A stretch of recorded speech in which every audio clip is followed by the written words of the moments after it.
Good evening, everybody, and welcome to the Mozart Requiem Rehearsal. Lovely to see you all. I hope you had a great weekend. Of course, this is the point where I just pop up and have a bit of a chat with all of you lovely folks who are here. We won't be starting officially for another 10 minutes or so, but as I say, I hope you're having a nice day, and just looking to see who's here. So hello to Gina, lovely to see you. First this time, and lots of lovely people. Hello to Anne and Susanna. And hello to Jane in Westbury. Hello to Lisa and Cynthia and Carol. Hello Albert, Angie, Sue. Goodness me, lots of lovely people. Hello to Mark. Hope you're having a good day, sir. Hello to Julie and Moira. Lots of people talking about sea shanty earworms. Yes, those of you who came along and sang with me on Quarantine Choir today, we learned some great sea shanties, including that Wellerman song. And I know many of you have been at ABBA this afternoon. So I've just sat in and enjoyed a great rehearsal with Ralph today. And so some of you have had a very, very busy singing day. I'm not sure you'd be quite this busy were it not for lockdown. I don't know what you think. And I also don't know how many choirs you can find where you can go from one extreme to the other, quite like the way that we can here on our online platform. But it's so great to see everyone. And hello, whilst I'm here, to Susan. And hello to Sally from Kent. Great to see you, Sally, from snowy Ohio. How wonderful. And hello to Judith. Hi, Judith. Hello, Peter. And hello, Jean. Hello, Karen. Hello, Mr. Ben. Suddenly, the shopkeeper appeared. Oh, dear. It does feel a bit like that, actually. I come into my cupboard, and then suddenly I'm transported to 18th century Vienna. What an exciting adventure.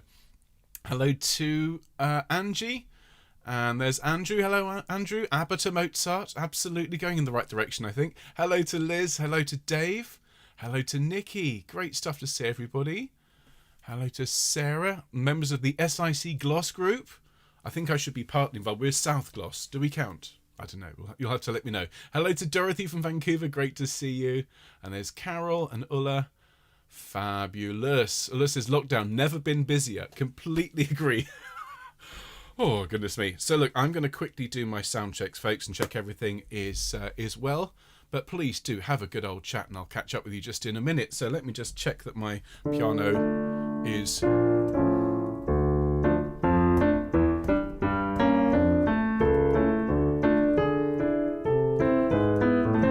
Good, that sounds all right. Let's check my recordings. So let's have some Confutatis. Now, if you are listening... these recordings, particularly this one, it's quite loud, so just watch your volume levels. Here we go.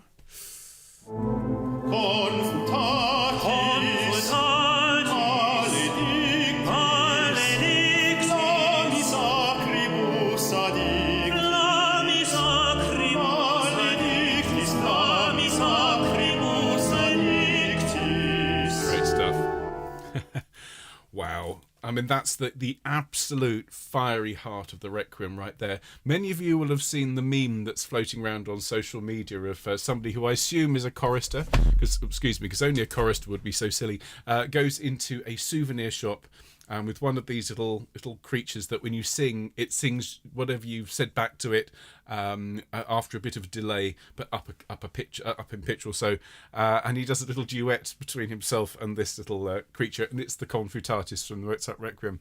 So if you've seen that, you're not allowed to laugh while you're singing this, okay?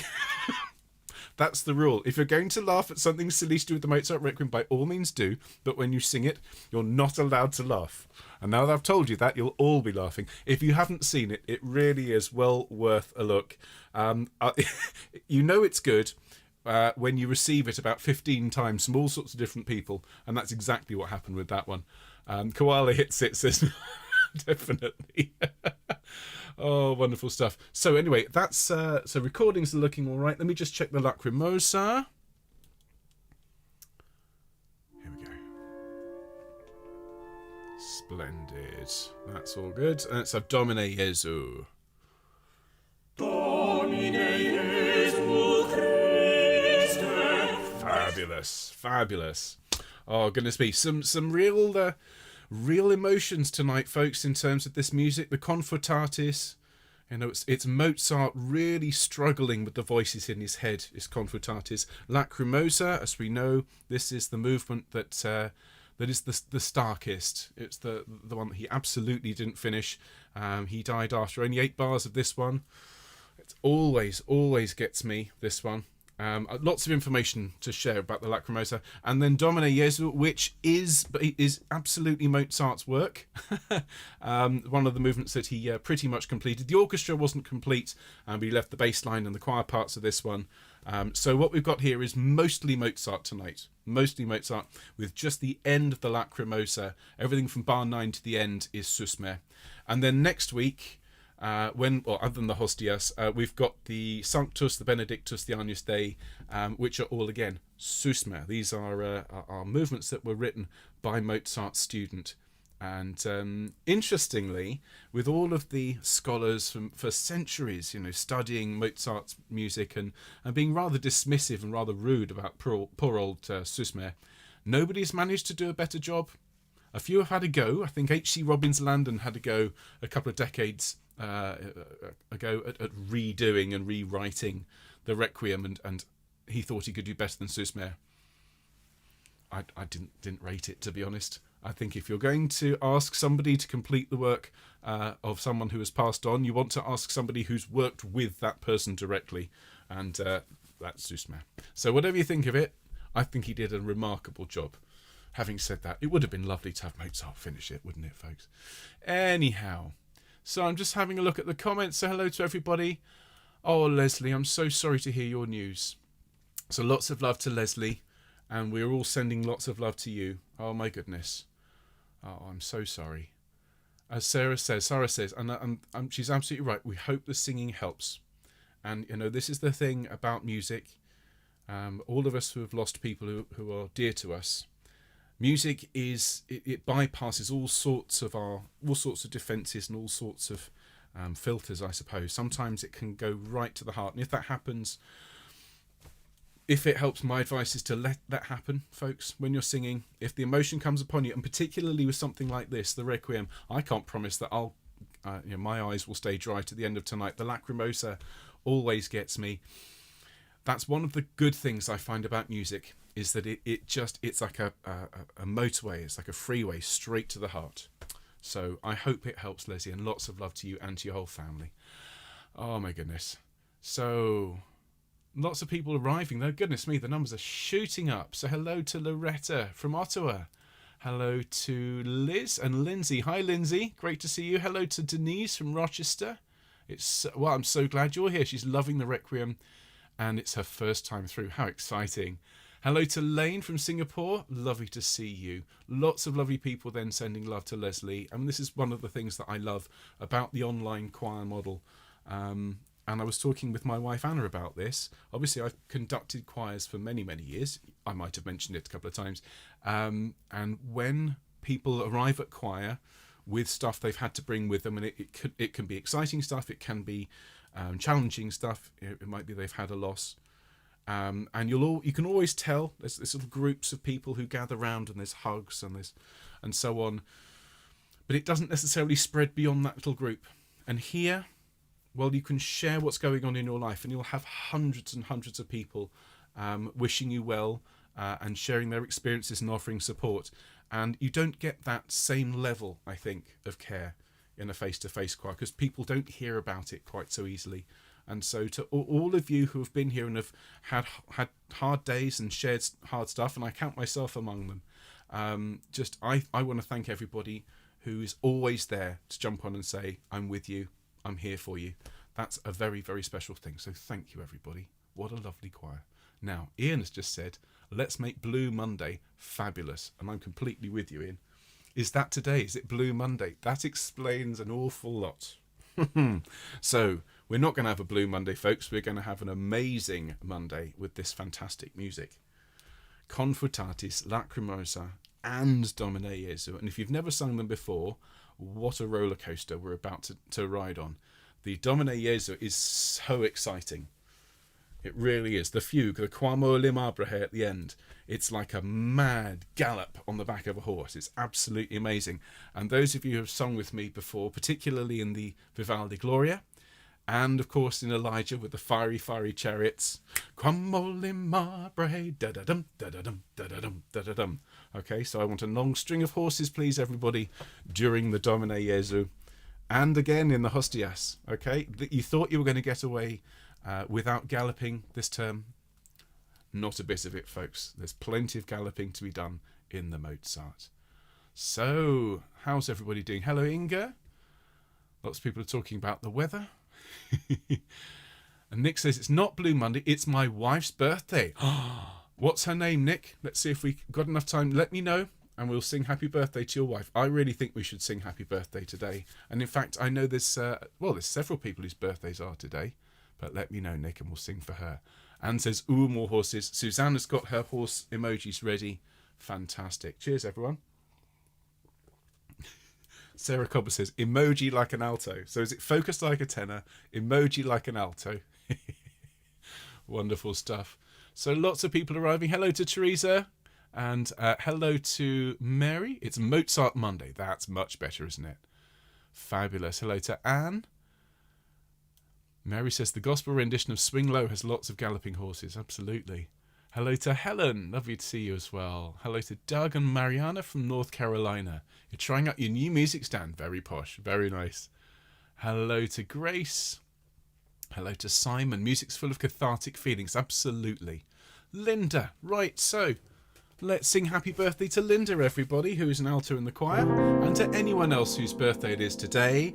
Happy birthday to you. Happy birthday to you.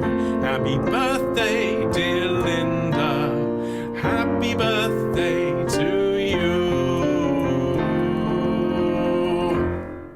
Many happy returns of the day, Linda, and hope you have a nice rehearsal with all of us. Well, everybody, we have less than a minute to go. And so if you wouldn't mind making sure you've got everything you need for the next hour, we're going to get a lot of singing done tonight, folks. We're going to sing back through everything that we've sung so far.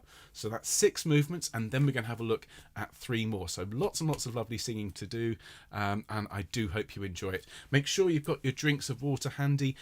And of course, please do keep talking to each other. As I've just been saying, the support that we get in this choir through the comments and through the groups that have sprung up and on Facebook and on Instagram and all of the social media, it's a huge part of what makes this choir very special. And if you've never taken part in the comments, if you've not been onto Facebook, if you've not followed us on Twitter, consider doing it. It's part of the choir. You don't have to, but if you do, you'll find that this choir is infinite in its love for each other. It's a wonderful, wonderful organisation. So do please keep chatting throughout the rehearsal. I'm going to bid your comments adieu. They will keep ongoing. They're just not going to be on screen with me. So help me, ladies and gentlemen. I need your help as we go full screen. You know what to do. Here we go.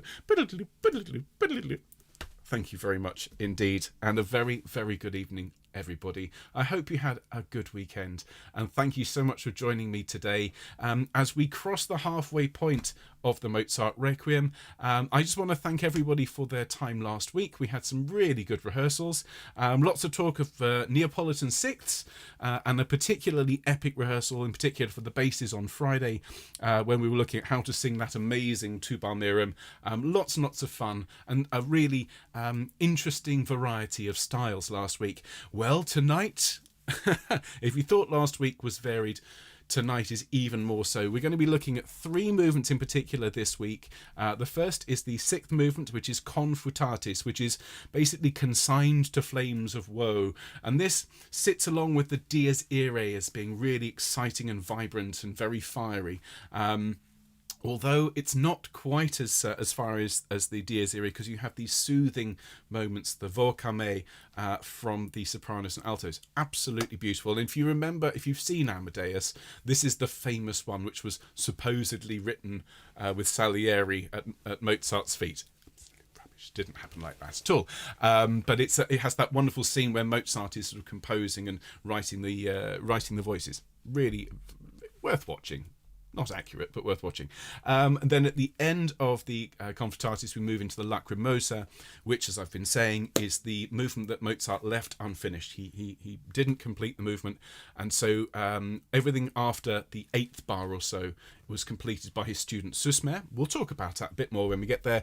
And then the 3rd movement that's new tonight is Domine Jesu. We're back in Mozart territory. Okay, he did write the music for this, didn't finish the orchestra parts, but everything was finished, and it's just so exciting. It has a fantastic fugue to finish. It's everything you want in terms of an exciting piece to sing on Mozart Monday. So what we'll do, everyone, is we'll get warmed up, and then, as I've said, we'll sing the first 6 movements just from the start all the way through, and then we'll have a look at what we're doing tonight. Just a couple of quick notices, folks. You'll have seen from Mark information going out about these wonderful warm-ups from Angie Reichenbach. Again, absolutely brilliant. Thank you, Angie, for all of your hard work, and everybody, please do avail yourselves of those facilities. There is a fee to pay for some of it, but there is even some content there for free, which is absolutely fantastic. Thank you to everybody. Just a little aside, if you were involved in Elijah, we had a huge flurry of activity yesterday getting all of those recordings in, and we've had thousands and thousands and thousands of submissions, which is brilliant. The recording team, which is a global team, is getting started, folks. So it's all on the road. Thank you ever so much for your hard work. So everyone, I think what we'll do is we'll get warmed up, if you don't mind. So if I can invite you all to be upstanding, that would be fantastic. Those of you who aren't able to stand today for whatever reason, please don't worry about it. It's absolutely fine. But if you could give yourself a straight back and a long neck. And everybody, what we're going to do, we're going to take in a really deep breath today. And we're going to blow away any clouds, any stress, any worry. And again, a lovely deep breath in. And let it carry away anything you don't need to think about for the next hour. And breathe in that lovely support and encouragement that comes from singing with a wonderful choir. And carry away any stress. And one more really lovely, warm, deep, comforting breath. And blow out any last vestiges of stress and tension. There we go. All gone. Wonderful stuff, everybody. We're just going to roll our shoulders around a little bit and just continue to breathe deeply as we do so. Thanks, everyone. And once you've rolled them in one direction, please roll them the other way. Thank you very, very much. And if you could bring your shoulders up to your ears, please, everyone. As you breathe out, let your shoulders fall. Fantastic. Thank you. Just allow your head gently to roll around as we stretch these muscles out. Great stuff. Thank you, everyone. And if I could ask everyone to take one more deep breath in and blow that out for me. Splendid. Thanks, everyone. Have a quick sip of your drink, please. I see, what, loads and loads of people online, 740 or so, absolutely brilliant. Or just a quick note, and it is just a little favour to us, if you don't mind. If you haven't yet subscribed to this channel, that's Requiems at Home. It's that red button just below the video. It doesn't cost you anything. And what that will do is that will push us over the 1,000 subscriber the subscriber finish line, if you like. And I know Mark will be delighted if we can get to 1,000 subscribers. So if you haven't subscribed yet, hit that button. Doesn't cost you anything. You'll make Mark's day. Thank you, folks. Let's do a bit of gentle singing. We'll start with a C and we'll hum this together. Here we go. And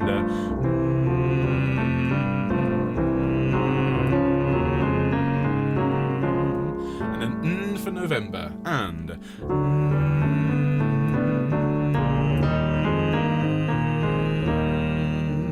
lovely. And an ooh. And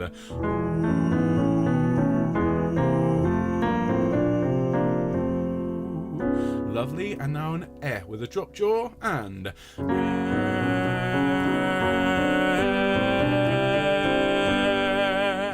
lovely. And an ah. And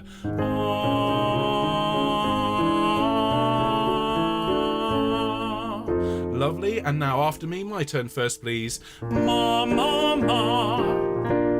Excellent. Yeah, yeah, yeah.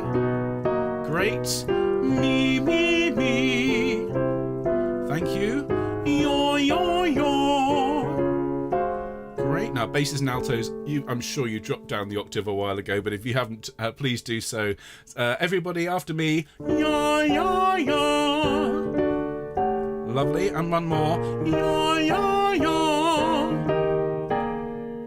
Great stuff. Thank you very much, everybody. If you need to warm up even further, I might already have mentioned, but we have some wonderful warm-up videos which you can go and have a look at. And if it's early in the morning and you need a little bit longer, it's absolutely fine. Just pause the stream and we'll be here when you get back. But everybody, if you're able to, let's go from the very, very start of this magnificent work.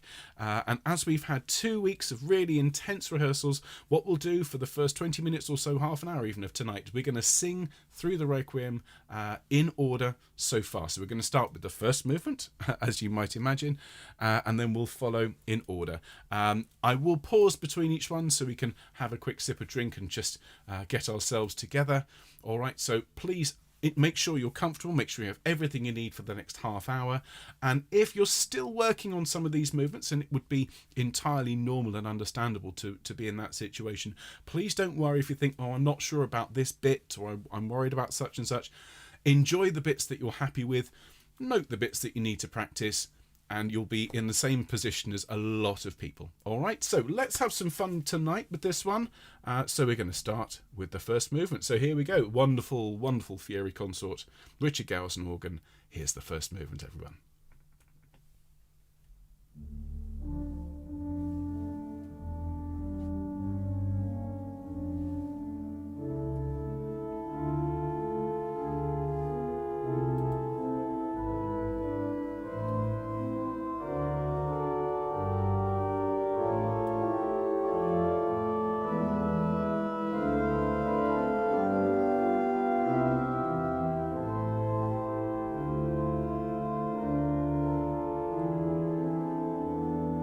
Bar in, ready basses, and A, and.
Ready, sopranos?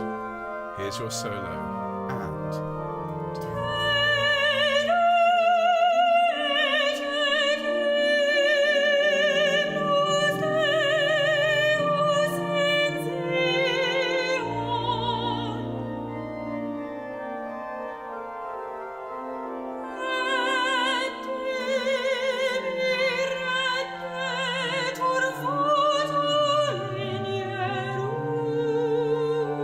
Letter C, ready, and.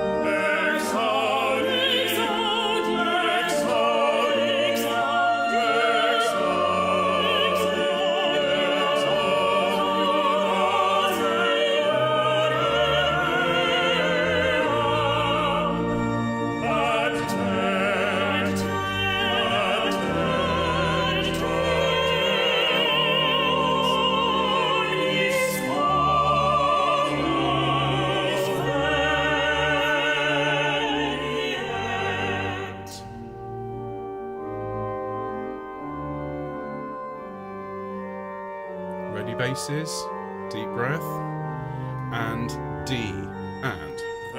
Altos. Ready tenors, and sols.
done, everybody. Thank you so much.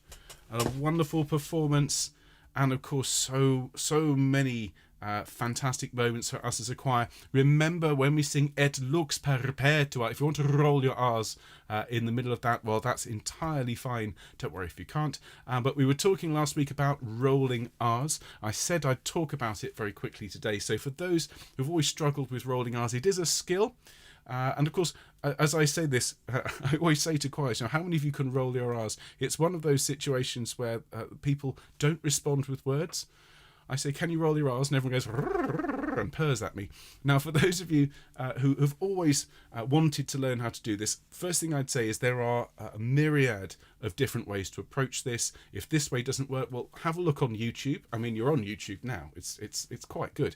Have a look for how to roll your R's. The way that I was taught in order to help other people learn is you need to start with a particular, like a column of air, and it helps to start by making a f sound. So let's all try that together. Nice deep breath and lovely. And again, splendid. Don't let it get too tight at the front. You just want to make sure you've got a nice kind of a channel of air. And then the next thing is you need to make sure your tongue is completely flat. Okay, it can't be curled back. I was saying that those of us from the North American continent, those of us from the west of England, if you've got the R sound, the R, where the tongue flicks back slightly. So what you want to try and do is keep your tongue completely relaxed, completely flat, as you're making this sound, and then you just flick the tip of your tongue, still completely relaxed, into the airflow, like that. And over time, if you then just make sure it's as relaxed as possible, give it a try, okay? Give it a try. If that doesn't work, well, persevere for a start, but try some other methods. Have a look online, how to roll your R's. YouTube is one of the greatest educational resources in the history of the world. So see what you can find, and I'll teach you another one next week. Okay, for those of you who are learning. So as I was saying, if you want to roll your R's in the middle of perpetua, please do. But remember, when we're singing, this is back to the Requiem, when we're singing Et lux perpetua, give me that lovely, lovely sense of light streaming in through stained glass. All right, thank you, everyone. Now, we are at the Kyrie fugue, and this one is particularly exciting, but also particularly tricky, folks. And I've had a lot of people say, this one, I'm having to work a lot on this. That's entirely understandable, and you might find actually that this one takes a little bit of extra work. It is worth it, okay? Let's quickly sing through this Kyrie fugue, everybody. Or some people are saying it worked. Marvellous. Excellent. So let's sing through this Kyrie fugue. I've just noticed I've also got a quick note on that first movement, so I'll come back to that in a minute. Kyrie, everybody. Basses. Okay, so here we go. Here's the Kyrie fugue, and enjoy. Ready, basses? Here we go. And the altos.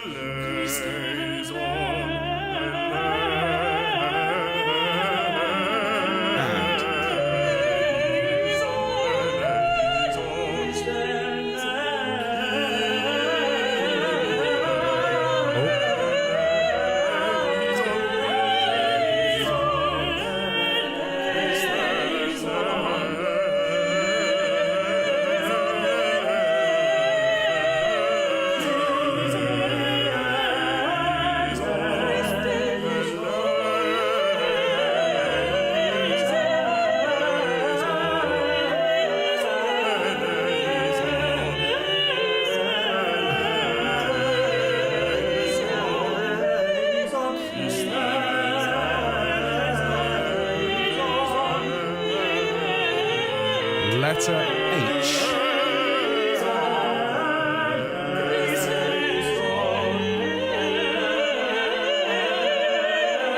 One, two.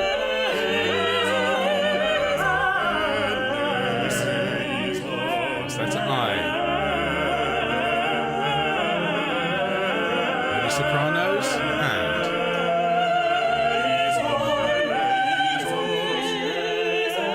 bass. Letter K.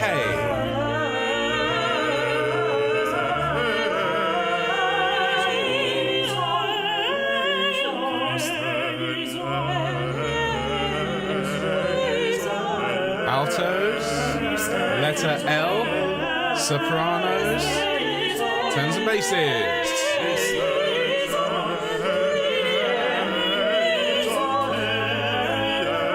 Letter M.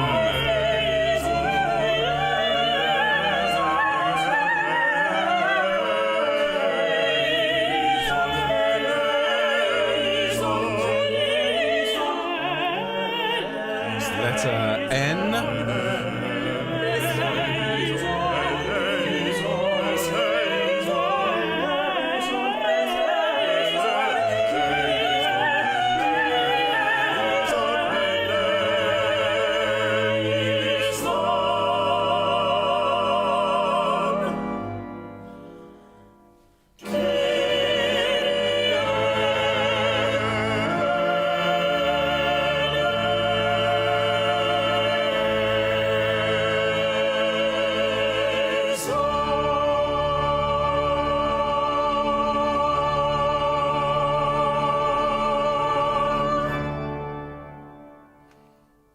Thank you, everybody, and very, very well done. That, as I said, is some of the hardest music in the entire piece, and just well done, folks. Fantastic. Now, I mentioned just before we played that I'd be talking, I had a note about something in the altos. What I'll do, actually, if it's all right, altos, it's about the first movement and to do with where Helen sings.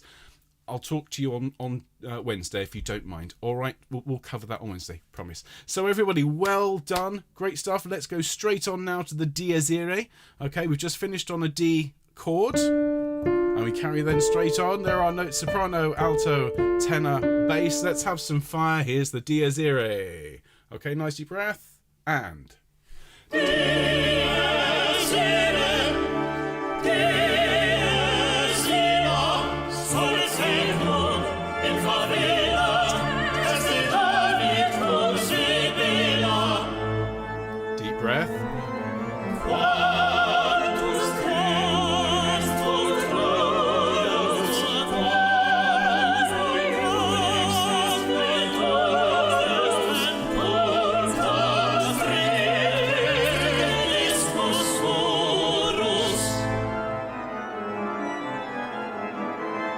And... Dies Irae, Dies Irae, sole secum in favela, est David cum sibilla.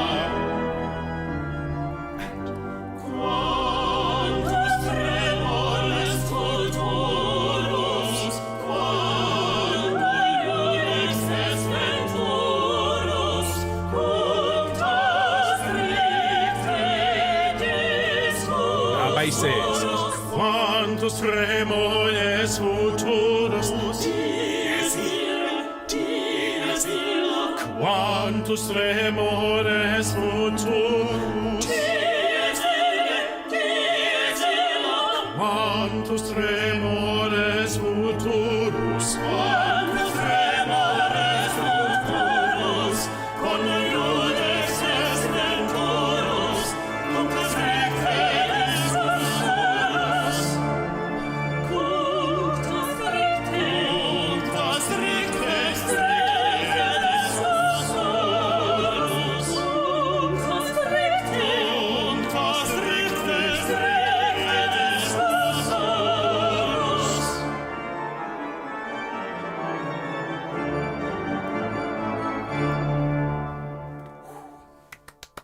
Well done, everybody. Thank you. Please sit yourselves down, have a quick drink. Oh, my goodness. Such an amazing trio of movements there. Lead you to the... What I love about it, of course, is there's such a lot going on, and you basically end up with exactly the same place as we started. 3 movements: D minor, A minor, D minor.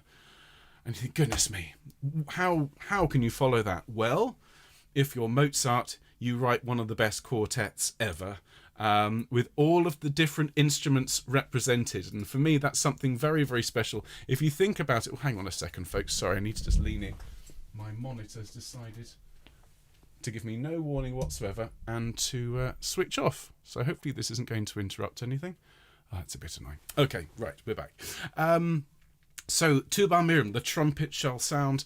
And so this is Mozart writing for voices, but treating each one as an instrument. As I said last week, to begin with basses, with trombones, which, as I said before at the time, these were sacred instruments, ladies and gentlemen. Yeah, the trombone was a sacred instrument. And then followed by the tenors, who become the trumpet line. Then the altos are like a lovely slinky clarinet line. And then finally the sopranos, a flute or even an oboe line. So as we progress, the writing changes and becomes very, very much kind of characteristic of Mozart's writing for that instrument. Absolutely brilliant. And what I love is that each of the voices gets treated so differently. It's a bit of a challenge for the basses, but do you know what, everyone? The basses are about to lead. So what I'm going to ask you to do, if you're a bass, obviously enjoy your part, and then can you please congratulate the other members of the choir, the tenors, altos, sopranos, in the comments when they sing their solo, and vice versa. All right, everyone, congratulate yourselves when you sing this, because you don't normally get to sing these solo movements in the choir, so let's have fun and really praise each other to the rooftops when we sing. So basses, are you ready? Basses up you get. Okay, tenors, you're on in a minute. Basses are going to sing for us. Have fun, gentlemen. Here we go. Remember that big breath. Remember? Huge breath. Have fun. Here we go. Tuba Mirum spargens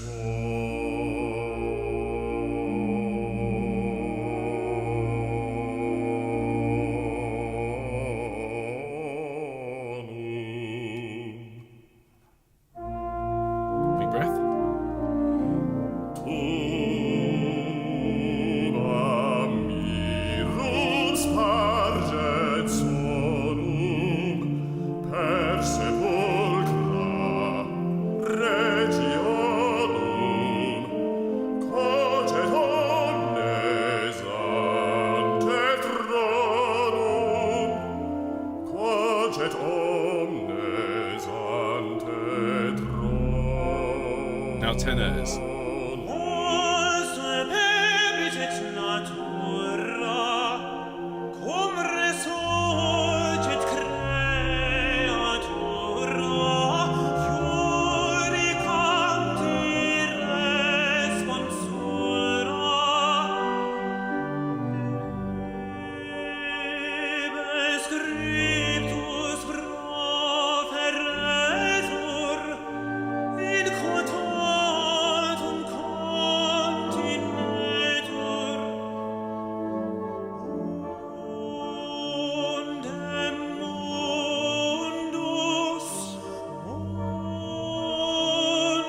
Ready, altos.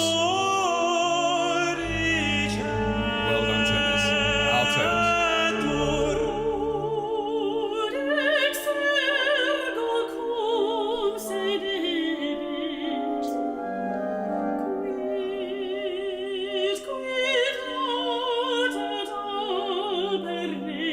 Ready, subs. Well done, altos.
Thank you, everybody. well done. And do you know what? As I was conducting along, and I love just how generous and supportive you've all been. Fantastic. Well done, all of you. I was thinking, I've never conducted this movement at the Singers. Yeah? Can you imagine, as the conductive, you get all these professional soloists in, you know, Dame Kyrie to so-and-so and Bryn so-and-so. And imagine the conductor, right? Everybody watch me and conduct all the soloists. Absolutely wouldn't happen. You know, I've conducted the orchestra, I've conducted the organ, but I've never had to give entries for the solo movement. So that's a real treat for me, and I hope you enjoyed singing it. Such beautiful music. Absolutely wonderful. Well, look, we are at the halfway point of today's rehearsal. Well done all. Cheers. Have a quick sip. And let's go straight on with this incredible Rex Tremendae. As I said, everyone, this very Handelian movement, Mozart, as I've said before, was very familiar with the works of Handel, and particularly at this point in his life, having done a full arrangement of Messiah, and so he knows that when you're writing majestic music for the king, will you use this dotted style known as the French overture style. And that's, so it's got to be really, really kind of spiky and exciting to begin with. And then those wonderful overlapping lines. Rex tremende, majestat, da-dum, da-dum. Enjoy all of that interplay between the voices. And then that incredible ending with that Neapolitan chord that I was talking about. Not the only use of a Neapolitan in the Requiem, but a very, very poignant one indeed. So when we get to that last, was it 3 bars or so, 5 bars, a total change in intensity, much more asking for forgiveness than praising the Heavenly King. So everybody, let's sing this one all the way through. Have fun. Remember, one more thing. I asked everybody to make sure when you're singing Rex, first of all, you're going to make sure that the sound is absolutely on the beat. So go 1 and Rex. So the is on the second beat. So we're not rolling our R's there. All the rolling of the R comes just before. Okay? Fantastic, everyone. Let's have fun. Here's the Rex Tremendae. And...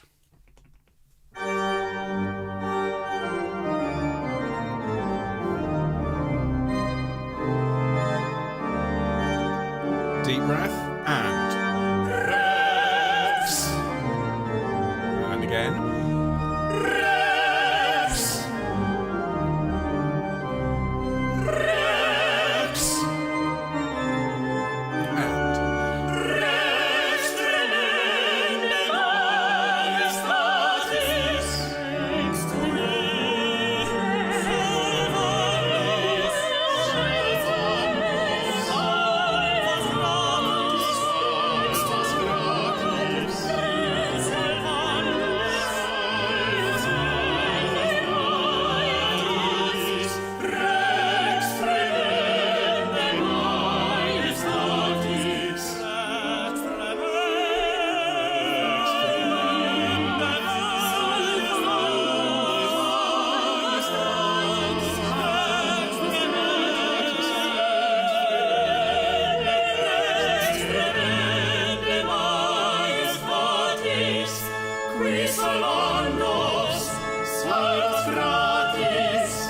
and then right down. Deep breaths, pros and altos. Tenors and basses. And then break my heart, ladies and gentlemen. Here we go.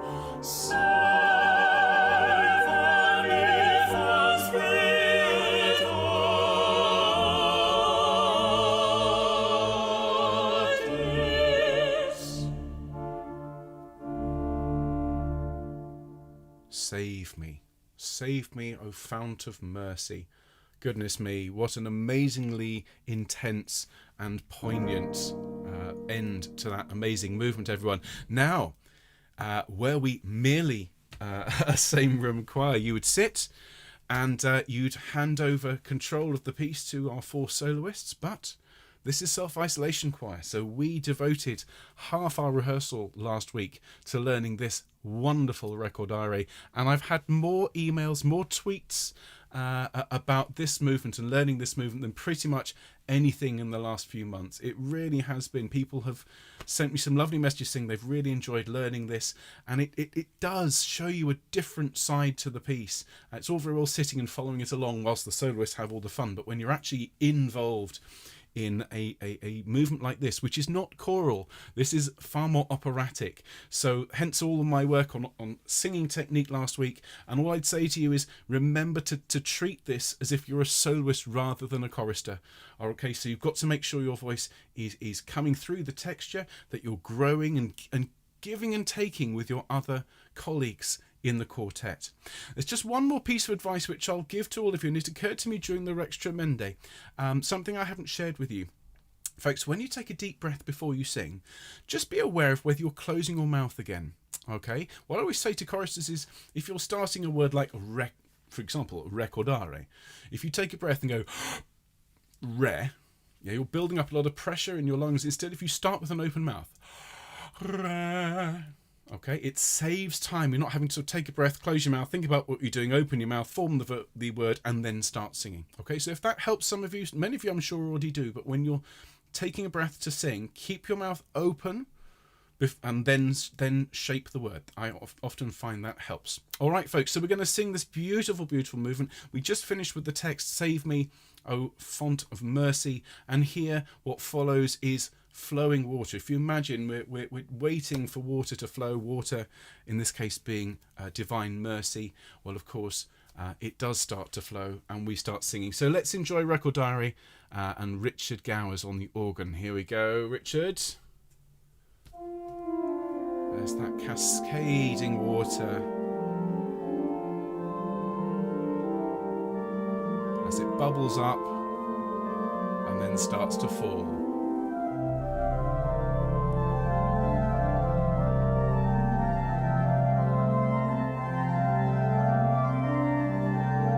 Ready, altos and basses? Here we go.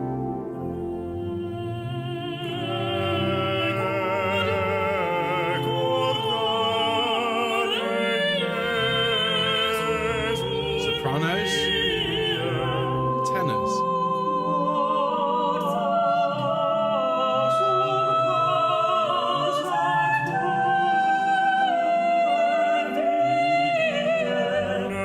Letter G.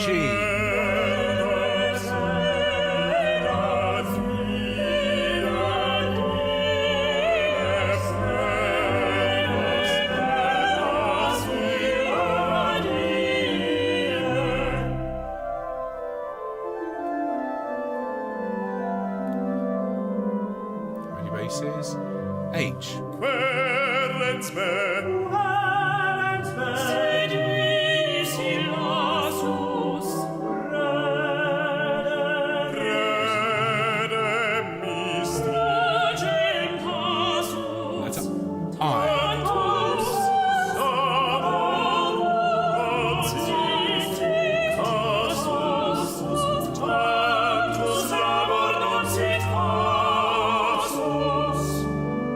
me, Sopranos, letter K.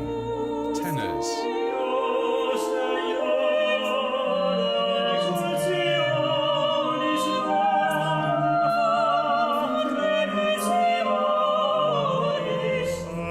Letter L.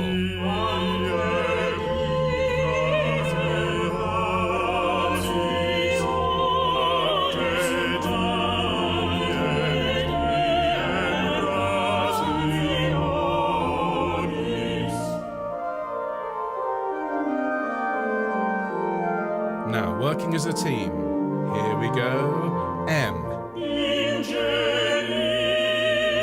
Now dark. Now light again.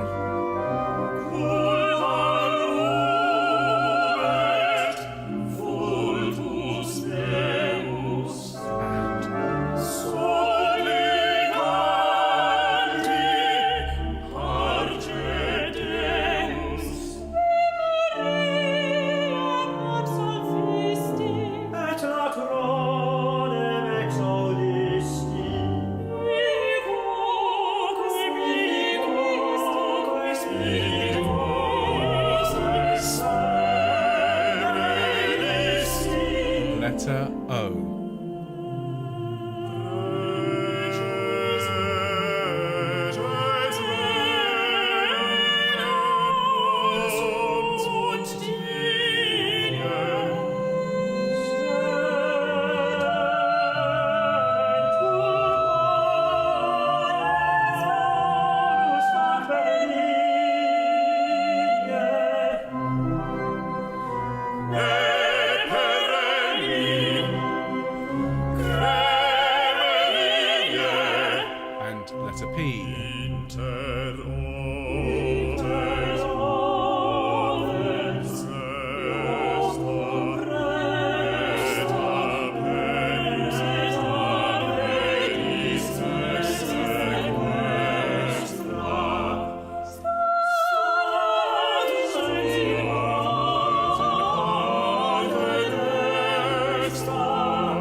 Done, everybody. Thank you.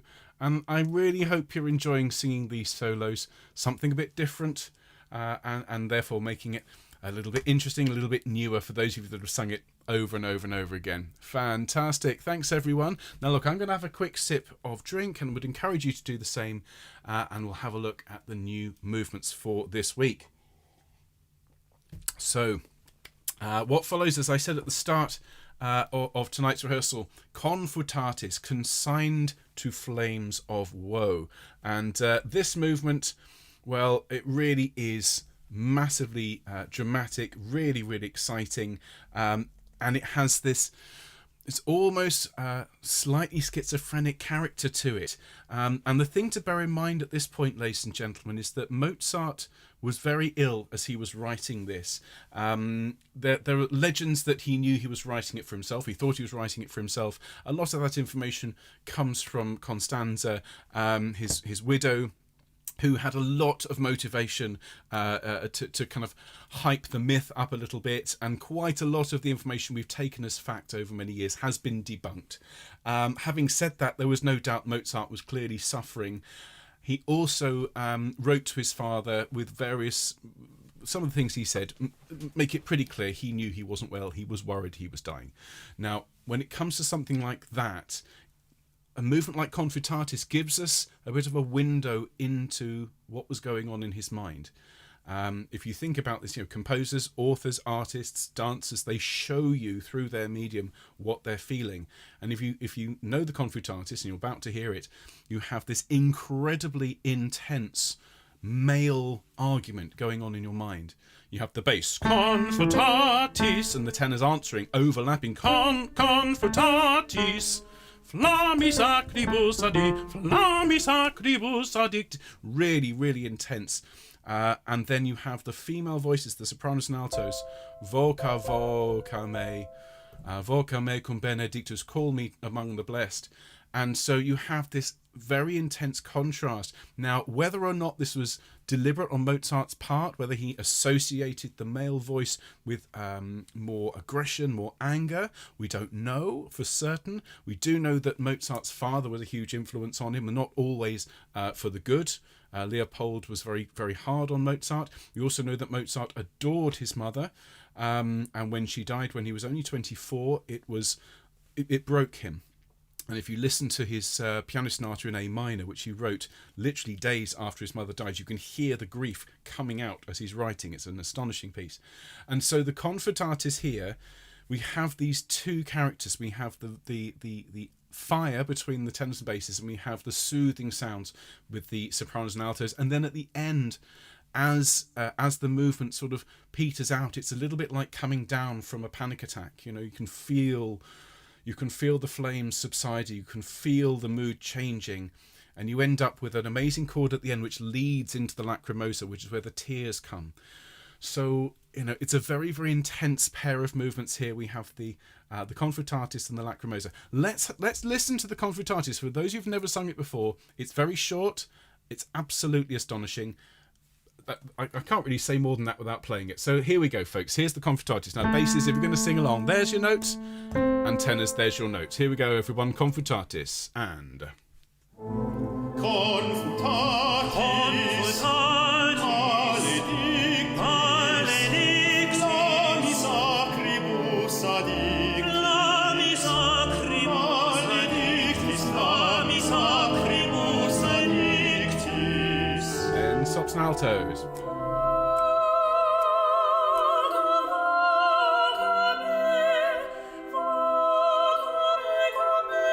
Ready, tenors and basses, and... Confutatis, maledictis, lamis acribus addictis, maledictis, maledictis, lamis acribus addictis. Let us see.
Thank you, ladies and gentlemen. And I am going to leave that chord hanging for a moment. So do you see what I mean? Those of you that have never sung it before, I mean, the drama, the operatic drama in that. I mean, this comes, as I said, from the last year of his life, but you can hear the threads of threat that are running through that. If you know Don Giovanni, which is obviously, for me, it's the greatest of all his operas. You may think differently, but the drama of Don Giovanni is unbelievable. If you think about some of the Power and the Magic Flute, if you think about his Symphony 41, we see elements of all of these great works in that drama. And just that end where you have this chord, you think, okay, we've arrived in a major key, thank goodness. After all of that, no, we haven't. He even writes the chord that moves us down to that chord, which you've all been waiting for the last minute. So we now arrive at the Lacrimosa, and this, of course, Lacrimosa referring to tears and weeping. It still never fails to move me that Mozart left this movement of all unfinished. The last words he wrote, "Judicandos homo reus," the guilty man will be judged. As I say, I hope that's not a comment on his state of mind at this point. But everything that follows, everything from letter G, is the work of Mozart's student Susmer. And it turns out, if you just have a quick flick through the movement, it's only 3 pages. This amazing Amen, which is just a straightforward, what we call a plagal cadence. Okay, it ends on a tierce de Picardy. So all of these theoretical terms, we have this Amen chord at the very end, Amen cadence. It seems that Mozart didn't intend for that chord to be there. He actually wrote out plans for quite a detailed Amen, and that would have been a fugue. And if you think about it, he finishes the first part of the Requiem with a fugue. He finishes the second part of the Requiem with a fugue, which we'll be learning in a minute. And it would make sense for him to finish this one. It turns out Susmer probably didn't feel he had the composing chops to attempt the Amen, so he just wrote, and it more than suffices. I think we'd rather have a simple, straightforward and an effective end rather than somebody who frankly probably wasn't up to the task having a go. So we're very grateful to Susmer for those 2 chords and for everything that he wrote between G and those two chords, because they're clearly obviously derived from Mozart's work, but they're not Mozart's. He did a very, very good job. So why don't we have a little sing through this? And just again, for those who haven't heard it before, what you'll hear is some really very, very intense music. If you just listen to the accompaniment.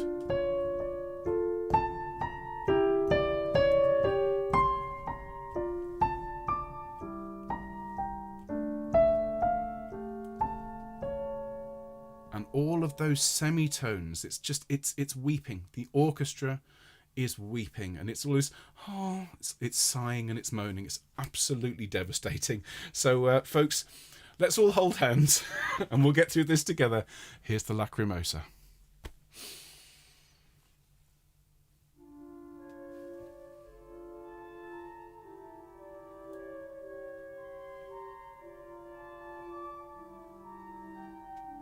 Deep breath.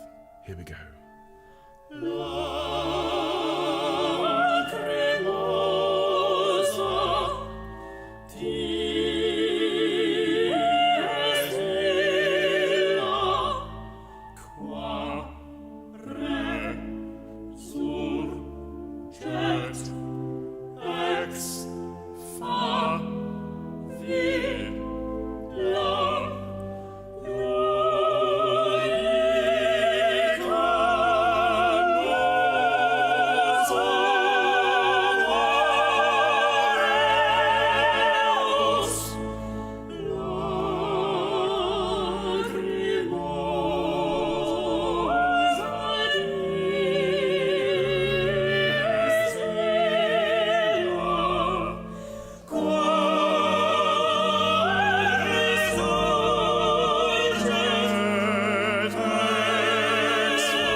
Sorry, folks, just need a minute. Thank you.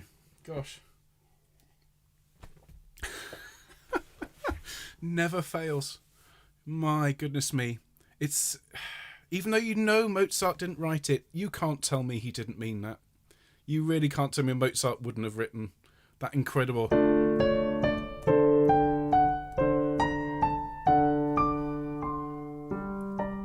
Staggering stuff. Absolutely staggering. If it's your first time learning the Requiem, there you are. It really doesn't get better than that. Having said that, it's about... And we're going to turn the page, everybody, on that incredibly intense movement. And we're going to finish tonight by listening to something a little bit more up-tempo, lovely and bouncy. All right, we're going to saddle up and have a good old gallop through this one. And as I said at the start of this wonderful, wonderful rehearsal tonight, music is hardwired to our hearts, isn't it? And those of us who have suffered loss, you're going to find singing some of these movements very, very difficult. And that's to be expected, entirely normal. And what I'd say is when you get to a movement like this, enjoy this, okay? We've just sung the Lacrimosa. We've just got all of those feelings out. It's like a pressure cooker. And now, let's have a look at this one. Now, I've got some more good news for you, those of you that haven't sung this piece before. There's some more material in this that repeats. So when we sing the Hostias, which is next week's music, the fugue that comes at the end of the Hostias is a repeat of the Quamo Limabrahe fugue that we're going to be learning this week. Another nice piece of good news, there's some more solo work to be done in this movement. Not a lot, but it's fun. If you've never sung it before, well, it's something a bit different. If anyone's in any doubt, this bit is by Mozart. Okay, he definitely left sketches of this. Sus may have finished off the orchestra parts, but to be honest, that for the most part, that just tends to accompany the voices. And so we're going to go all the way through this. When the fugue starts, which is at O, Quamo Limabrahe, it just has to gallop. And so, yeah, it's time to break out the horses, ladies and gentlemen. I can see a few. Linda's got the horses out, as has Sarah. So if you want to have a good old gallop, well, here we go, folks. Now, after this, I'll be seeing the sopranos tomorrow, of course, the altos on Wednesday, tenors, basses Thursday and Friday, and some fantastic music, as you can already tell, folks. Do please watch out for emails from Mark with any updates. He obviously has lots of fascinating stuff to share with you, so watch out for your emails from Mark in between now and when I see you later this week. And let's just have a quick listen to this and have some fun. So here is Domine Jesu. So here are your notes: basses, tenors, altos, sopranos. If you've not sung it before, just listen along. If you have sung it though, here we go. Here are the horses. Here we go. And Domine Jesu Christe, Rex Gloria, Rex Gloria,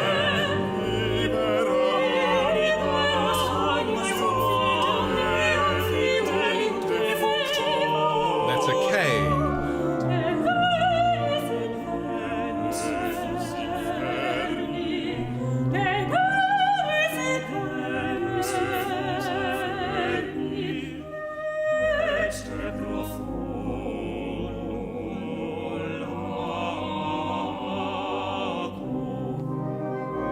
Letter L.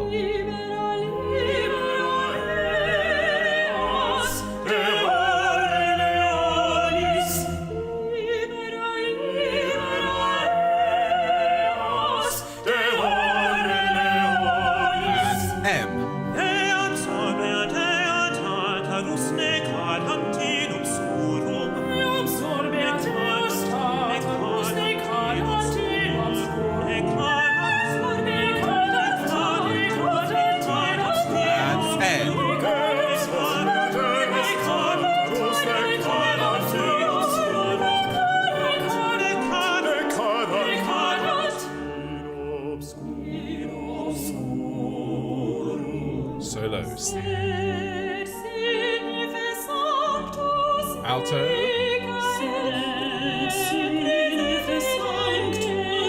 Tenor.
Goodness me, ladies and gentlemen, what an amazing trio of movements we have to learn this week.